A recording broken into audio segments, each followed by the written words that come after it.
Hello, and welcome to the North Coast Journal Preview, where we take a look at the stories being followed in the upcoming edition of the North Coast Journal. I'm your host, Dave Frank, and I'm joined by North Coast Journal's news editor, Thad Greenson, and arts and features editor, Jennifer Famiko Cahill. Welcome, guys. Hey Dave, how you doing? Let's dive right in and talk about what's on the cover this week. Another big story. The big stories just keep coming. I can't wait. I'm waiting for the day that we have something light and fluffy on the cover. It seems like it's going to be a good week. So this week's cover is about the Black Lives Matter protests in Eureka in the wake of the killing of George Floyd in Minnesota. So I'm sure everybody knows, but on May 25th, during an arrest that stemmed from a call over an alleged passing of a $20 counterfeit bill, George Floyd was contacted by a number of police officers. He was a 46-year-old black man, and was the arrest turned physical.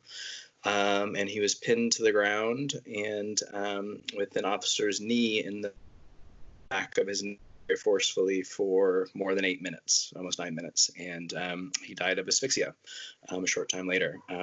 Most of the incidents caught on a passersby cell phone video, and which has since gone viral, sparking widespread rage and protests from coast to coast. And so we saw those in Eureka for the first time on Saturday with a group, Grassroots Humboldt, or Humboldt Grassroots.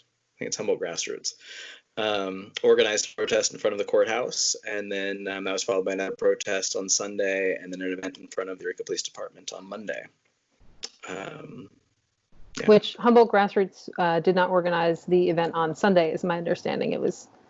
Yes, neither the event on Sunday or Monday. So Humboldt Grassroots is an anarchist group locally that has organized a variety of other protests. And my sense was that they felt like they're kind of stepping into a vacuum, that it had been, a handful of days since Floyd's death, and these protests are kind of spreading around the country, and one hadn't happened in Humboldt County yet. So they planned the one on Saturday.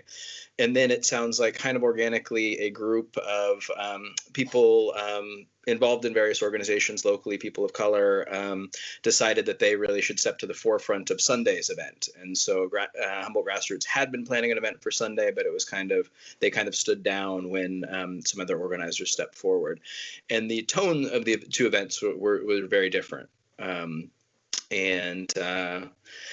so I think there's been a lot of, certainly a lot of focus nationwide on some of the violence associated with some of these protests and the police response to the protests. And so, locally, thankfully, knock on wood, the things have been mostly peaceful.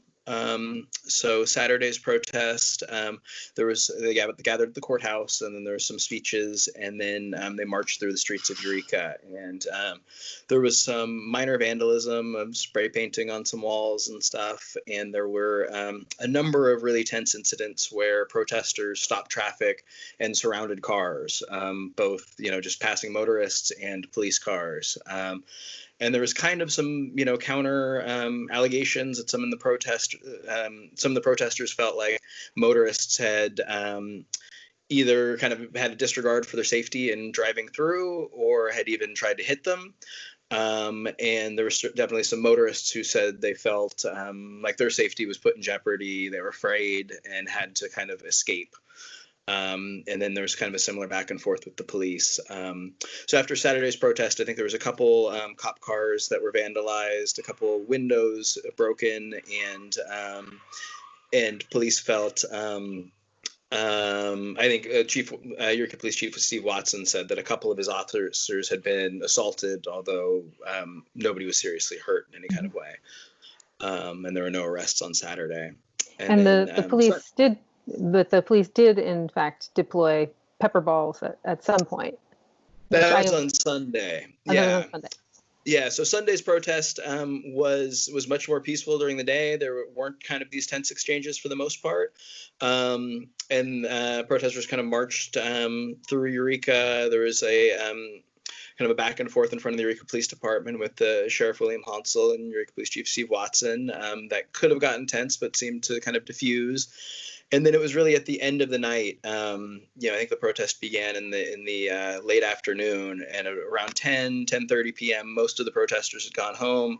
There was still a contingent of about 50 or 60 that marched up to Target. According to police, there was some vandalism at Target, and Chief Watson again said that the officers had been watching and just kind of monitoring the situation and identified a specific person who had committed an kind of unspecified act of vandalism there.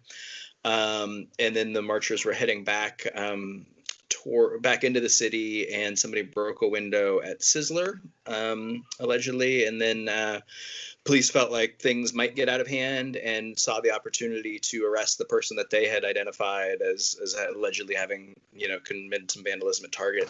So police stepped in to arrest this man. When they did that, there was a response from the crowd, and apparently some of the protesters then tried to pull the man from police custody. So he'd been kind of handcuffed, and they were leading him out of the crowd, and they tried to pull him back. Which caused quite a commotion, and according to Watson, prompted police officers to shoot pepper balls, which are, a less than lethal ammunition that is essentially, it's like a paintball, but it's filled with like a pepper spray kind of concoction that is an irritant. So they shot those at the crowd, arrested the one person on suspicion of vandalism, and then arrested another protester on suspicion of kind of interfering with an officer. And so, yeah, that was Sunday. And then Monday, there was a really interesting event that in front of Eureka Police Headquarters that had been organized by police, kind of as a, I think it was Arcata Police Chief Brian Ahern who started the ball rolling and saying that, it would really be important for local chiefs and local law enforcement to make kind of a very public and very strong statement. And so they organized that event, and it was interesting for, I've been covering police issues for a long time in Humboldt County, and generally the pattern has been that whenever there is an atrocious police incident someplace else, local chiefs or the local sheriff kind of walk that line of saying, it looks bad, but a video only tells part of the story, or, kind of intoning some displeasure, some discomfort, but not really condemning the action. And on Monday, we really heard from local chiefs, especially Chief Ahern, that they viewed this as a murder and an illegal act, and something that really should be widely condemned. But then the really powerful thing in my mind about Monday's event is they then turned the microphone over to whoever wanted to speak. And so you had a pretty good representation of community members of color speaking seemingly very candidly to police about their level of discomfort, their level of rage, their level of sadness at what's happened nationally, what's happening locally, and really the need for officers to ignore that thin blue line and hold each other accountable if they're going to get the trust of the community. Well, thank you for comprehensively, conveying the different events that transpired over the last few days here in our community. Yeah. I know people following the national coverage. There's a full spectrum of issues, kind of raw, open. People have various opinions about how best for people to communicate, but it's reassuring, I think, not just to me, but to a lot of people that I've spoken with, that our community seems to have an open dialogue with our police community, and it looks like, I know based on the comments you made in other news media outlets, that in fact our community is willing to talk through this really challenging time, and hopefully we find a new normal. Where we can both address the fact that 3 people are killed every day in our country by police officers, but also that it's not something that we can dismiss. So thank you for that. I look forward to reading the articles in more detail. There's a really great Views piece we have this week that is actually the transcription of a speech that Monique Desir gave. She's an organizer for Black Humboldt, and it's a speech she gave at EPD on behalf of Black Humboldt. And she talks about, kind of the impetus for the protest, what some of the core issues are, what non-Black people can do in order to be helpful at a protest and after a protest. It's really great in its insight, in illuminating some issues that get, I think, sometimes pushed aside in favor of talking about, busted windows or whatever, and life and death issues. Yeah. And also, it's got some very practical advice about what you can do to make things better if you have the privilege and position to do so, which you'd be surprised you probably do in some way. Yeah, I mean, I'm all about building bridges, so I mean, I think that's it's worth exploring that in more detail. I actually want to talk to Monique more about what she said. So thank you for pointing that out to everyone else. Yes, a great piece. So Jennifer, what about you? What is going on that you're covering in Arts and Feature Beat this week? Well, it's not about the Sizzler. Right. But we are looking at some restaurants are opening back up. Buffets. Are we ever going to get buffets back? Probably not. Does anybody want to go to a buffet anymore? Has that moment passed? I don't know. But restaurants have changed. And last week I talked a little bit about dine-in. This week I have a story in which I talk about some of those same issues about, making decisions about whether or not to open or stay takeout, how restaurants can maybe make rent or not make rent. But I spoke to the gentleman who owns Oberon Grill in Old Town. Have you been to Oberon? Yes. They have a good clam chowder. And great cocktails too. They do have great cocktails. And it's a beautiful bar that you can't sit at right now. Right. A historic place too. Yeah. And actually, it was the last place that I ate in a restaurant before the shelter in place order came. And I went there to go check out, and I wrote about it back then, long, long ago when dinosaurs rolled the earth and shelter in place was started. Nick Cole had reorganized the dining room to give 6 feet of distance between tables and a little more than 4 feet between bar stools. And honestly, eating far away from people was a great experience at that time. But the lockdown happened, I believe, like 24 hours after I posted that story, I think. And then after that, he's just been doing takeout, and his staff has adjusted. They've made the move to takeout. They've changed their menu, changed their presentation and everything, but it's not the same. It's not the reason he opened a restaurant, and it also doesn't pay rent. So with takeout, it's impossible to meet his rent, which he has a mortgage that he's been able to get some lenience on. He's been lucky in that regard. Not every restaurant has. But he decided to open, and they opened for one night, which was Saturday in Old Town during a protest. Oh. Not ideal, but no hard feelings from him. He was saying, you know what, it's okay. He's like, I believe in the cause. It's fine. Like, I believe in what they're doing. But even then, it was double his takeout receipts. So there's a lot of motivation for restaurants to try this. He's done what he feels like is the best he can with the information he's got, with masks, gloves, etc. He's going to trust people who have decided that they would like to all sit at a table together. In a way, there's not much you can do when people come in and say, yeah, we're from the same household.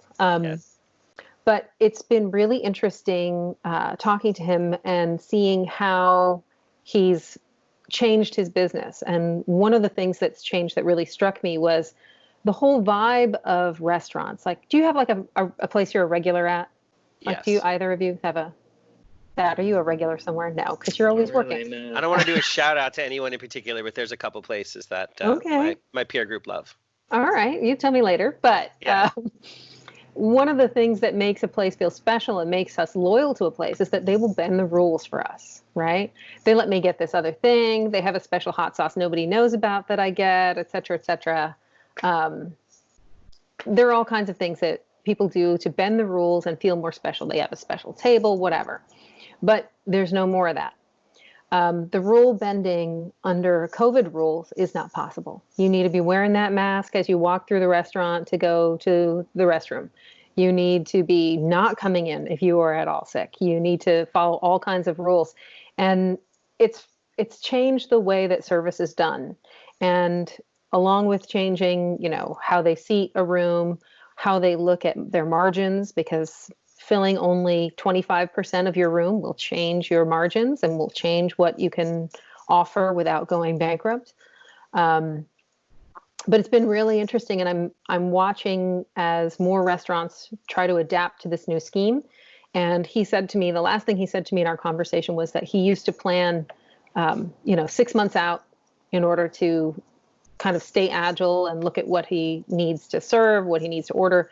But now he goes week to week because anything could change. Yeah, it's another example of that new normal. Just a different topic here. But yeah, so there's a bunch of restaurants. I think in North Coast Journal, I saw about 170 or so restaurants are approved, or businesses are approved to open.